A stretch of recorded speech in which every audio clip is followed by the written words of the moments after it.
இது என் சாமர்த்தியமும் என் கைபலனும் இந்த ஐஸ்வர்யத்தை எனக்கு சம்பாதித்து என்று நீ உன் இருதயத்தில் சொல்லிக் கொள்ளாமலும் இருக்க எச்சரிக்கையாரு. இது நான் சம்பாதித்தது, இது ஏன் வேலை, இது ஏன் குடும்பம், இது ஏன் இஷ்டம் அப்படின்னு சொல்லுகிற தேவ மக்களே, இது எல்லாம் நீங்கள் கொடுத்தது அல்ல, நீங்க பெற்றது அல்ல, நீங்க சம்பாதித்தது அல்ல. இந்த வீடு நான் கட்டினேன், கல்யாணம் நான் பண்ணேன், நான் சம்பாதிக்கிறேன், நான் செலவு பண்றேன், இது ஏன் இஷ்டம். யாருன்னா சொல்லுவீங்களா? உங்க பிள்ளைங்க அப்படி சொல்றாங்களா?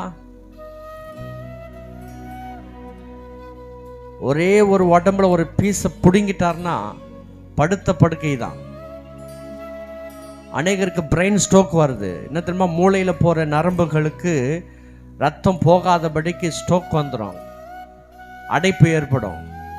ஒரே ஒரு நரம்பு ரத்தம் அப்படி பிளாக் ஆயிடுச்சுன்னா கை கால் விழுந்துடும். லைஃப் லாங் நீங்க எழுந்திருக்க முடியாது, உயிர் மட்டும் இருக்கும். கர்த்தர் அப்படி வச்சிருக்கிறாரு. நம்ம தலையில அவ்வளோ சிஸ்டமேட்டிக்கா வச்சிருக்கிறாரு. மனுஷன் சிந்திக்காதபடிக்கு டாக்டர்லாம் மிரண்டு போறாங்க. சில நோய்களை பார்த்து டாக்டர்லாம் மிரண்டு போறாங்க. உயிர் இருக்கும், பேச்சு இருக்காது, நினைவு இருக்காது.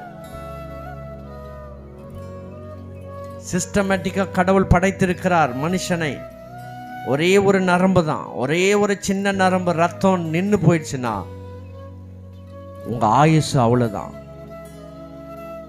ஏன் பலத்துல ஓடுறேன்? எனக்கு பலன் இருக்கிற வரைக்கும் ஓடுவேன். நான் சம்பாதிச்சது இல்லப்பா. சகோதரியே, அம்மா, தகப்பனே, தம்பி, நீங்க சம்பாதிச்சது அல்ல, கர்த்தர் கொடுத்த ஈவு. கர்த்தர் உங்களுக்கு ஈவா பிள்ளைகளை கொடுத்திருக்கிறார், குடும்பத்தை கொடுத்திருக்கிறார், மனைவி கொடுத்திருக்கிறார், கணவனை கொடுத்திருக்கிறார், உங்களுக்கு நல்ல வாழ்க்கை கொடுத்திருக்கிறார், நல்ல வேலை கொடுத்திருக்கிறார். எல்லாமே கர்த்தர் கொடுத்தது, எல்லாமே கர்த்தர் கொடுத்தது. இது ஏன் பலத்துல, ஏன் சாமர்த்தியம் என்று சொல்லாதிருங்கள். ஆமென். உன் தேவனாகிய கர்த்தரை நினைப்பாயாக, அவரை நினைத்துக்கொள், அவரை நினை. ராபோஜனத்தில் அவரை நினை, அவரை நினைவு கூறும்படி, அவரை நினைவு கூறும்படி, அவரை நினைவு கூறும்படி, அவருடைய பாடுகளை நினைவு கூறும்படி, அவருடைய ரத்தத்தை நினைவு கூறும்படி.